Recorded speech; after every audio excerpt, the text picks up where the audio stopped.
আজকে 4টা মাজারের মধ্যে আগুন দেওয়া হয়েছে, কুমিল্লার মধ্যে মাইকিং করে আগুন দেওয়া হচ্ছে। আরে বলেন, আপনারা তো জানলে অবাক হবেন, শুনলে অবাক হবেন, তারা মাজারের মধ্যে আগুন জ্বালাচ্ছে, মাজার ভেঙে দেওয়ার পরিকল্পনা করতেছে। কিন্তু তারা তো জানে না, মাজারওয়ালারা যদি বাংলার জমিনে না আসতো তাহলে ইসলাম পাইতো না। এই বাংলার জমিন ছিল মগ রাজ্য, এখানে ছিল সব মগ। এই বাংলাদেশ বল্লমশীল কল্যাণশীল তাদের দেশ ছিল, তারা এই দেশ পরিচালিত করত। এইরকম একটা দেশের মধ্যে খাজা গরিবে নওয়াজ, বিশেষ করে আমানত শাহ, গরিবুল্লাহ শাহ, শাহজালাল ইয়ামিনী, শাহফরান ইয়ামিনী, তারা এসে আমাদের পরনের কাপড় ছিল ধুতি, তারা ধুতি খুলে লুঙ্গি পরায় মুসলমান বানাই দিছে। জুড়ে বলুন সুবহানাল্লাহ। এখন আমরা মুসলমান হওয়ার পরে যাদের মাধ্যমে ইসলাম পাইছি, আল্লাহর ওলিদের হাত ধরে তাদের মাজারে আগুন জ্বালাচ্ছি। তাদেরকে বলতে বলেন, তাদের ব্যবসা কে ইসলাম আনছে বাংলাদেশের মধ্যে? ইসলাম বাংলাদেশের মধ্যে আনছে সুন্নিরা, সুন্নি আল্লাহর আউলিয়া ইকরাম আনছে ইসলাম। কোনো কাফেররা আনে নাই, কোনো বদমাইশরা আনে নাই, কোনো জঙ্গিরা আনে নাই। এই দেশে ইসলাম, এই আল্লাহর ওলিরা ইসলাম এনেছে। সেই আল্লাহর ওলির মাজারের মধ্যে হামলা করতেছে মাইকিং করে। তারা তো জানে না, যারা আল্লাহর ওলির মাজারের দিকে আঙ্গুল তুলে সরাসরি আল্লাহর সাথে যুদ্ধ ঘোষণা হয়ে যায়। বুখারী শরীফের হাদিস, কথা বলুন ঠিক কিনা? তারা আল্লাহর ওলির মাজার ধ্বংস করার জন্য পরিকল্পনা করছে।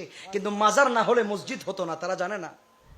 মাজার না হলে খানকা হতো না, মাজার না হলে ইসলামিক কোনো মাদ্রাসা হতো না। হাই হাই হাই হাই, কি অবস্থা! তারা গোটা দেশটাকে জঙ্গির দেশ বানাই ফেলতেছে। এমনি মুসলমান হয়েছে জানে না, মাজার ওয়ালারা ইসলাম এনেছে বিদায় মুসলমান হয়েছে। তাদেরকে এগুলো বোঝাবে কি?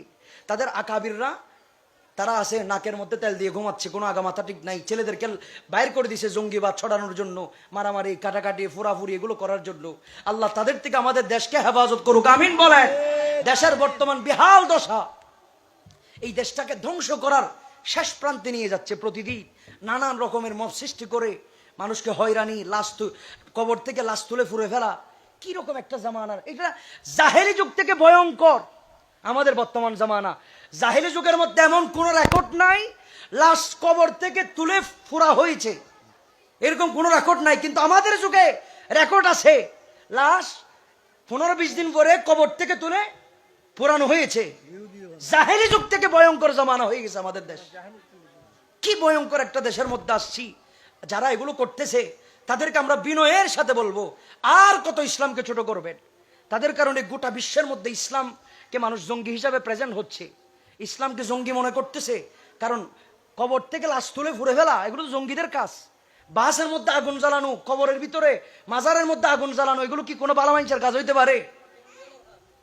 কি করে ফেলতেছে আমাদের দেশটাকে।